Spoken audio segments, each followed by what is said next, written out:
Hello and welcome. You are watching an introduction to analyzing data as part of the Assessment Cycle series. This video was created by the Student Affairs Assessment Support Service at the Center for Assessment and Research Studies at James Madison University. This presentation will focus on analyzing data and maintaining information. As we can see here, as indicated by the gold star, analyzing and maintaining information occurs in the assessment cycle after we collect information. Prior to analyzing your data, first determine what kind of data you are dealing with. Are your data categorical or continuous? Categorical variables may be nominal, ordinal, or binary. This means they can have two or more categories. A few examples of categorical data include students' major, enrollment status, gender, and ethnicity.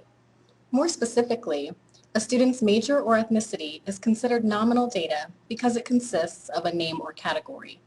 Nominal data does not have a numerical value. A student's gender can be considered binary data because there are only two options, male or female. In our data sets, we often represent gender with either a 0 or 1. A student's self-reported satisfaction on a scale of 1 to 3 would be considered ordinal. Ordinal data can be rank ordered.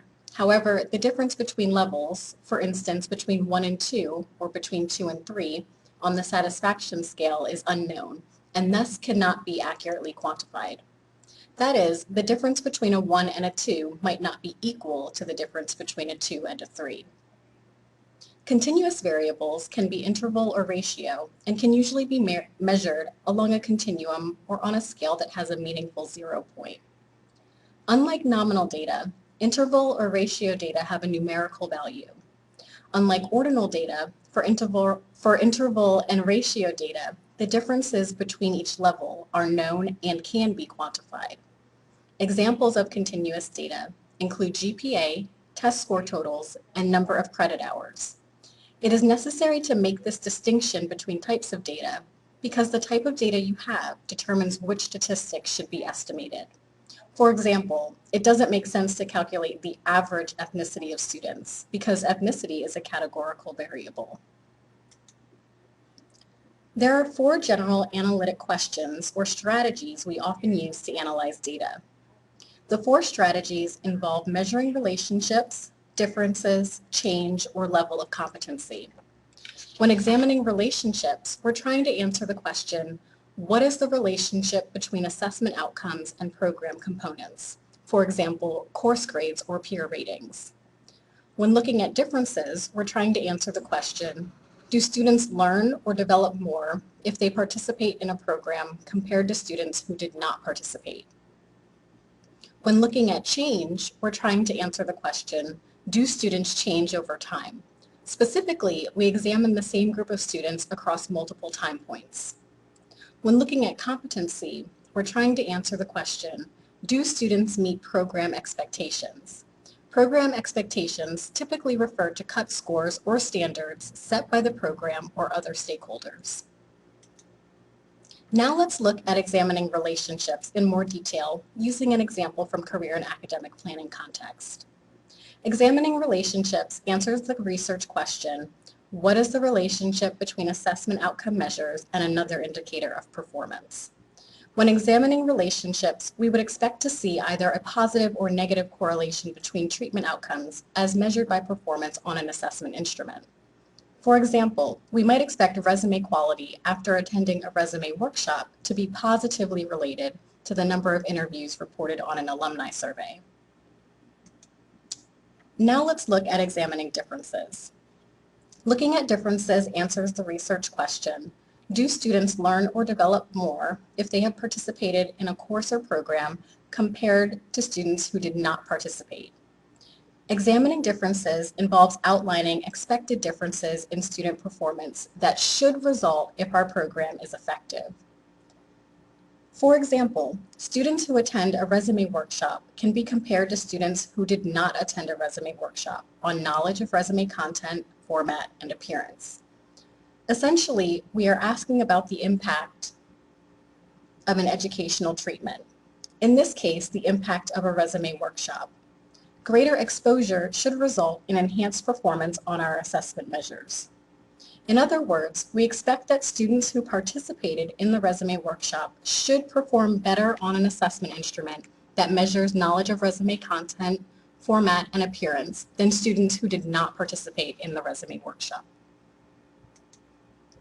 Let's spend a moment discussing our third analytic strategy, change. Examining change answers the research question, do students change over time? Change involves the expectation that as a result of a course or program, students will show marked improvement over time, or from pre-test to post-test. For example, do students who complete a course on writing resumes produce better resumes, as judged by our resume rating rubric, after completing the course than they did before they started the course? Or, as another example, we may want to assess students' ability to engage in the ethical reasoning process by administering an ethical reasoning test to students when they are entering freshmen and again in the spring of their sophomore year. We would compare every student's score on the ethical reasoning test from their freshman year to their score on the same ethical reasoning test from their sophomore year to determine whether or not students' ethical reasoning skills changed over time.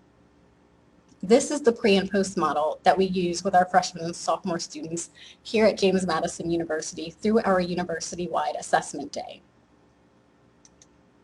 Lastly, let's spend a moment discussing our fourth analytic strategy, competency. Ultimately, examining competency answers the research question, do our students meet our expectations? This is the expectation that achievement of established standards indicates quality.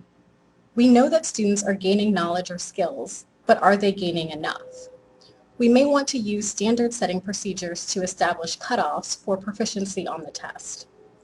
For example, going back to our career and academic planning example, we could ask, what is the percentage of students who receive an outstanding rating on the resume after attending a resume workshop? Or, using our ethical reasoning example, perhaps a perfect score on the ethical reasoning test is a 100. And faculty from your program decide that students should score at least an 80 out of 100 on the ethical reasoning test in order to meet program expectations, or in order to be at competency. This method demonstrates to all interested stakeholders that students have been measured with a common instrument and held to a common standard. Now that we have learned about the four analytic strategies, we must consider cause and effect when analyzing data. Many of us have been told that correlation does not equal causation. But what kind of evidence do we need to support a causal relationship? First, we need to demonstrate temporal precedence, which means we need to be able to show that our cause happened before our effect. For example, that a student participated in a resume workshop prior to receiving an outstanding rating on their resume.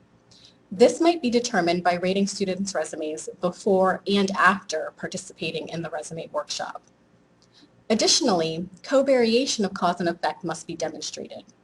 Before you can show that you have a causal relationship, you have to show that you have some type of relationship. X and Y should vary in expected ways, such as X, or quality programming, as increases, Y, student learning outcomes, should also increase. Or you can think about it in these terms. If a student experiences the resume workshop, then you observe outstanding ratings on their resume. But if a student does not experience the resume workshop, then you do not observe outstanding ratings on their resume. This provides evidence that the program and outcome are related. Notice, however, that we are still not claiming that the program caused the outcome, because perhaps there was some other factor present with the program that caused the outcome, rather than the program itself.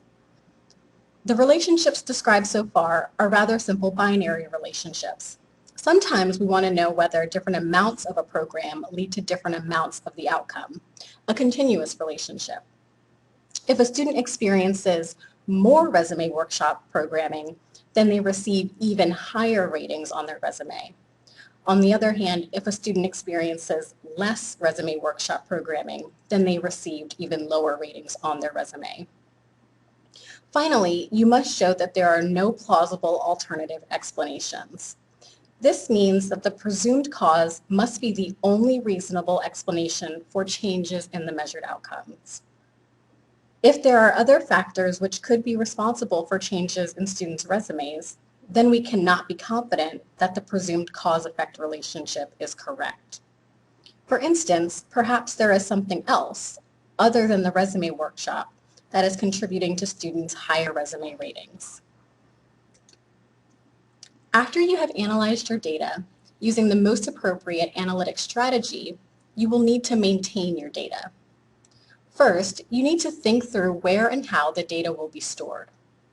All student data, especially data that contains sensitive personal information such as SAT scores, ethnicity, course grades, or ID numbers, should be stored in a safe and secure location. Electronic data can be stored on a secure drive that requires permission to access. Physical data, such as Scantron forms or paper and pencil tests, should be locked in a secure location. Both electronic and physical data should be disposed in such a way that ensures continued data security. Second, you should think about ways to document your data analyzing and maintenance processes. For example, you may consider creating a data dictionary or code book that describes the type of data you have, the names of the variables in your data set, plausible values for each variable, how to score items that require scoring, how to code items that require coding, and so on. Documenting data analysis processes and maintaining data information can ensure data security and facilitate future data use. In conclusion, it's important to make a distinction about what kind of data you have, so you know what statistics should be estimated when analyzing your data. If you want to know whether students meet an expectation, you'll use the analytic strategy associated with competency. If you're interested in how students change over time, then you'll use a longitudinal approach to data analysis. It is important to note that your research question drives your analytic strategy and also has an impact on your data collection process. Therefore, it is important to think through the data collection and data analysis processes prior to establishing assessment procedures. Thank you for your time and attention. We hope you have enjoyed this presentation on collecting and maintaining information. If you have any questions, please feel free to contact the Student Affairs Assessment Support Service at James Madison University. Thank you for listening.